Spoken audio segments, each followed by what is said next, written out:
So here we are on Fair Oaks and Las Flores Drive.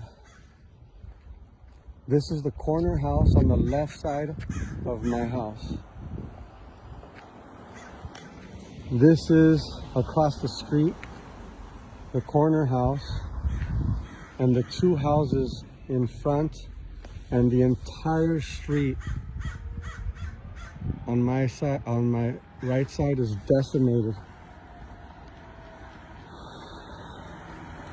From what I could see, every house is burnt down on my block except for my house.